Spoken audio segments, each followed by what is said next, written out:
Olá pessoal, bom dia! Hoje eu vou continuar aqui a falar sobre eleição. E esse é o terceiro vídeo que eu vou falar sobre esse assunto. Mas hoje eu vou mostrar para vocês uma visão do que está escrito. Ou seja, eu vou usar as escrituras para falar sobre esse assunto. Porque nas escrituras existem alguns textos que falam sobre eleição, para você ver que isso é algo que já acontecia há muito tempo, principalmente na época em que os textos das escrituras foram escritos. Então, nós devemos nos atentar para isso, porque é dessa forma que nós devemos nos conscientizar a respeito desse assunto, para exercermos uma eleição com seriedade e não com brincadeira. Porque nós devemos fazer isso dessa forma, para não errarmos em tempo algum, para não votarmos em alguém que depois da eleição vai nos decepcionar com suas práticas erradas. Foi mais ou menos isso que aconteceu na eleição dos Estados Unidos, na última, quando John Biden venceu a eleição. E ele começou a tomar decisões políticas erradas.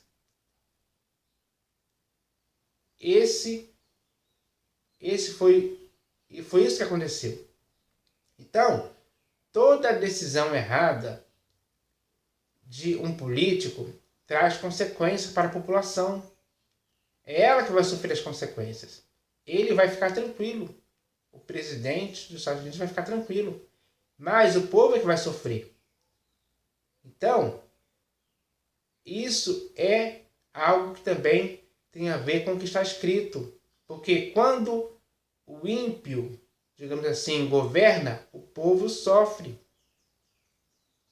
É assim que acontece, por exemplo, em países hoje que tem ditadura, como na Coreia do Norte, por exemplo.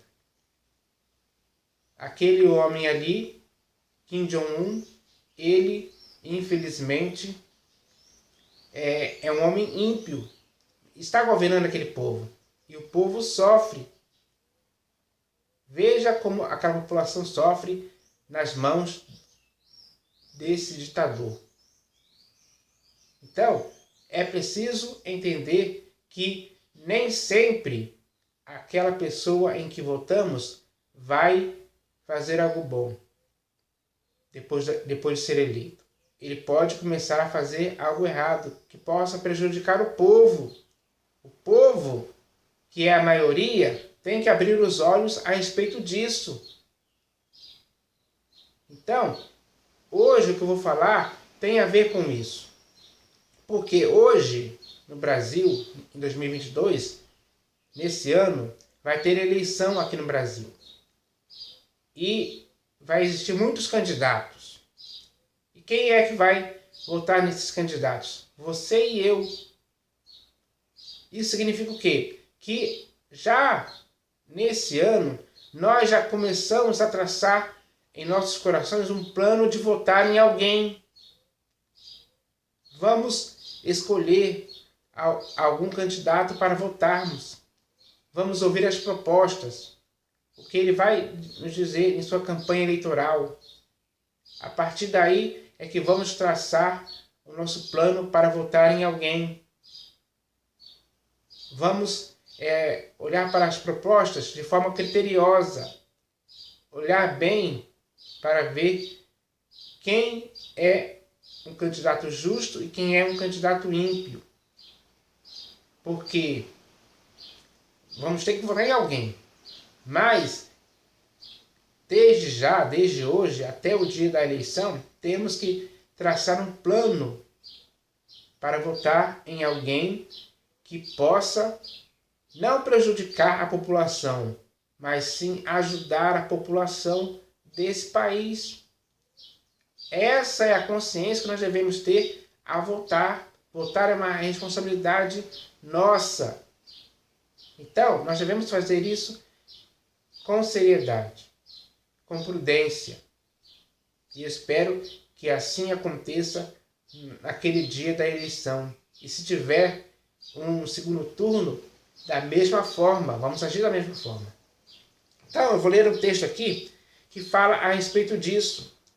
E esse texto aqui no livro de Provérbios de Salomão. Salomão escreveu um provérbio a respeito disso. Preste atenção no que eu vou dizer aqui, no que eu vou ler aqui, e o que eu vou dizer para você hoje está baseado no que eu vou ler aqui nesse provérbio de Salomão. Então está escrito assim: o coração do homem pode fazer planos, mas a resposta certa dos lábios vem do Senhor.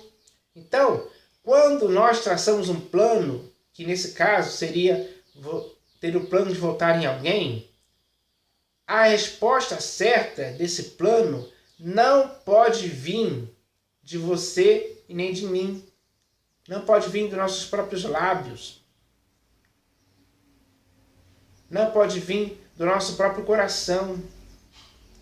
Porque muitas das vezes o coração é enganoso e nos leva a cometer erros, enganos.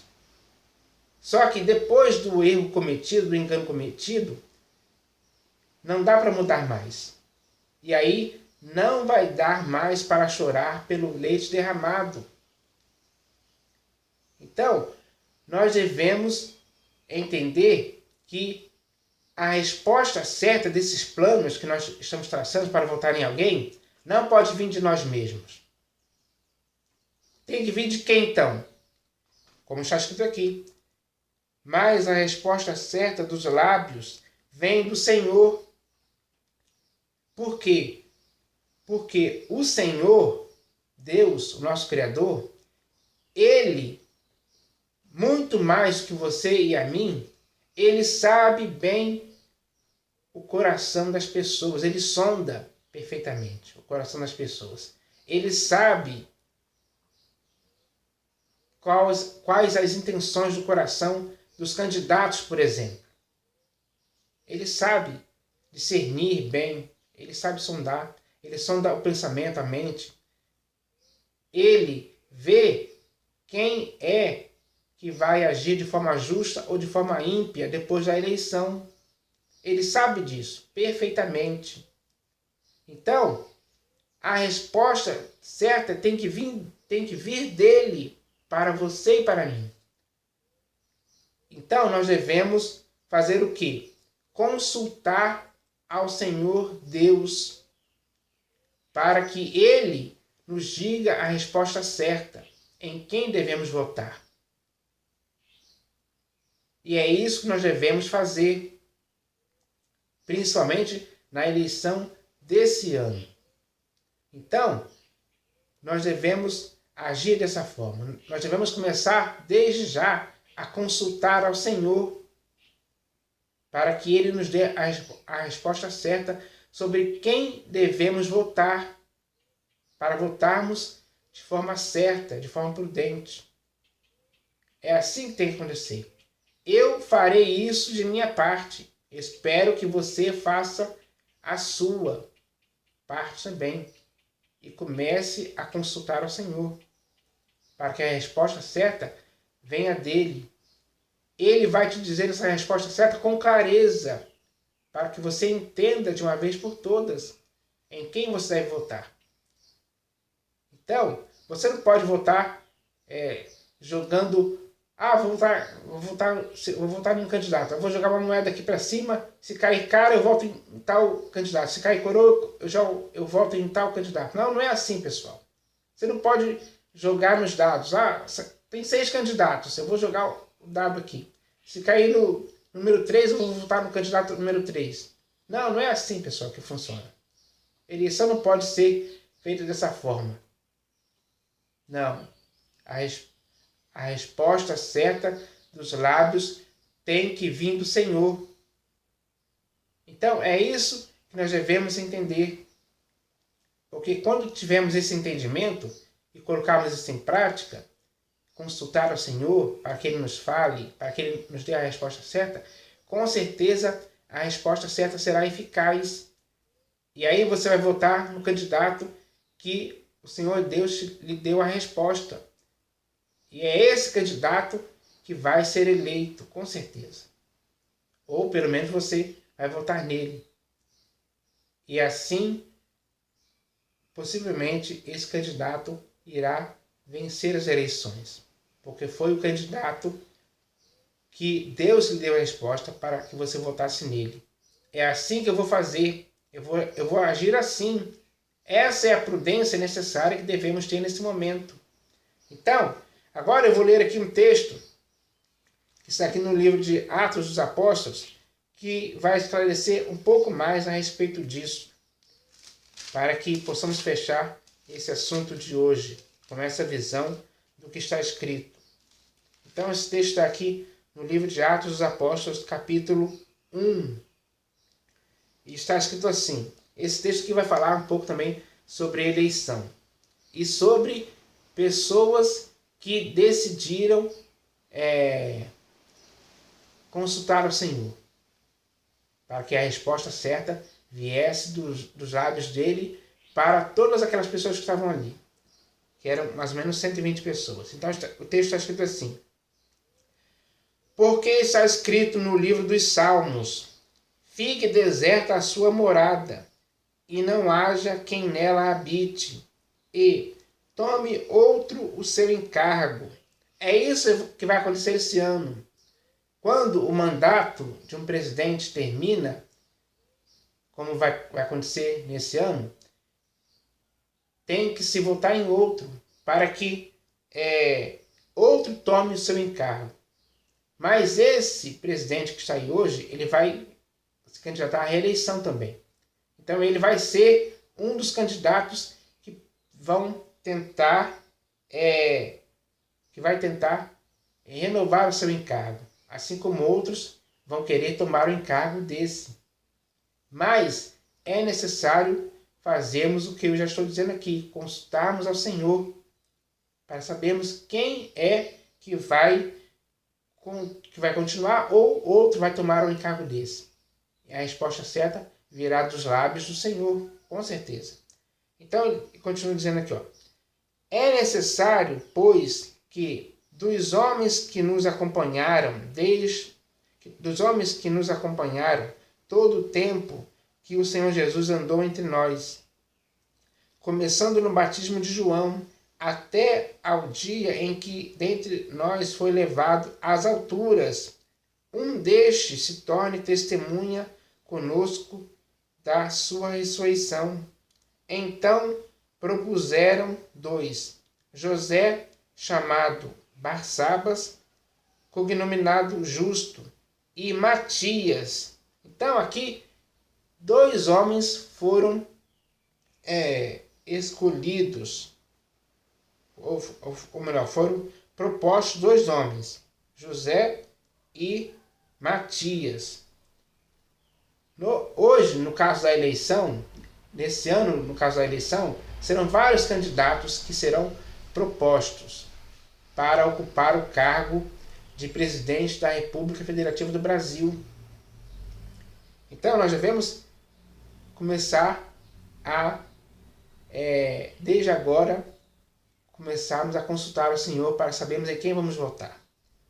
Então, o texto continua dizendo aqui, e orando, disseram, tu, Senhor, que conhece o coração de todos, revela-nos qual destes 2 tens escolhido. Então aqui, eles oraram ao Senhor, eles consultaram ao Senhor, fizeram algo certo, agiram de forma prudente nesse caso, porque nenhuma daquelas 120 pessoas ali conhecia o coração de José e nem o coração de Matias. Eles não sondavam o coração deles, eles não sabiam o que acontecia na mente deles, quais eram os objetivos deles, desses 2 homens. Assim como também hoje, no Brasil, nós não sabemos o que vai no coração de todos esses que serão candidatos à presidência do Brasil. Nós não conseguimos sondar, nós não conseguimos conhecer a mente, a índole, os objetivos que ele vai ter. Mas é agora que entra a melhor parte. E orando disseram: Tu, Senhor, que conhece o coração de todos, revela-nos qual destes dois tens escolhido. Então, pessoal, nosso Deus e Pai, nosso Criador, ele já tem escolhido um candidato a presidente da República para o ano de 2023. Mas é por isso, né, que é a ele que nós devemos consultar, para que a resposta certa venha dele. Então nós devemos fazer isso. Foi isso que esses homens aqui fizeram. E orando disseram: Tu, Senhor, que conhece o coração de todos, revela-nos qual destes dois tens escolhido para preencher a vaga neste ministério e apostolado, do qual Judas se transviou, indo para o seu próprio lugar.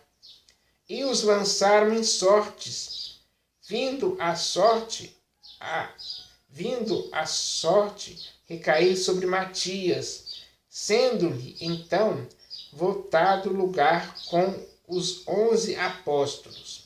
A resposta ali foi imediata, foi no mesmo dia. Então, Deus revelou para aquelas pessoas em quem eles deveriam votar. E o escolhido de Deus, a resposta que Deus deu para cada uma daquelas pessoas, aquilo que Deus revelou, quem eles deveriam eleger, foi Matias. E esse foi votado lugar com os 11 apóstolos. Assim começou novamente. Assim ficaram 12 apóstolos ali, escolhidos pelo próprio Deus, pelo próprio Senhor. Então, nós devemos ter essa motivação. Isso tem que nos motivar a agir dessa forma. Esse texto tem que nos encorajar, nos estimular a agirmos assim. Porque só Deus, nosso Senhor, pode nos revelar em quem de fato nós devemos votar. A resposta certa virá dele. Com certeza, essa resposta nos trará a convicção de quem devemos votar. Isso vai acontecer com você e comigo, se agirmos dessa forma. Se consultarmos ao Senhor para que Ele nos revele em quem devemos votar, em quem Ele tem escolhido para ocupar esse cargo de presidente da República. Então, pessoal, era isso que eu queria falar, porque nós devemos entender a seriedade desse momento. Ninguém pode fazer isso por brincadeira, por si mesmo. Ninguém pode agir de forma inconsequente, imprudente. Nós não somos brutos e irracionais. Pelo contrário, nós somos pessoas racionais, pessoas que pensam, que meditam, pessoas esclarecidas. Então, por sermos esclarecidos, temos que agir com prudência nesse momento. E a melhor atitude prudente que devemos fazer para elegermos um presidente da República nesse ano de 2022 é consultarmos ao Senhor, para que Ele nos revele, para que a resposta venha dEle, porque Ele conhece o coração de todos os candidatos que estarão aptos a serem votados para presidente da República nesse ano. E cabe a nós fazermos isso, para que assim a pessoa eleita seja aquela que Deus escolheu. Então vamos agir assim. E eu espero que todos tenham entendido essa mensagem, porque nós devemos agir dessa forma sim. Então, eu estou aqui para fazer isso, trazer isso para você, trazer esse conhecimento, que é a melhor coisa que nós devemos fazer. Então, eu espero que todos entendam isso, para que assim possamos votar da forma certa, consultando ao Senhor. E eu espero que todos entendam isso, em nome do Senhor Jesus. Amém.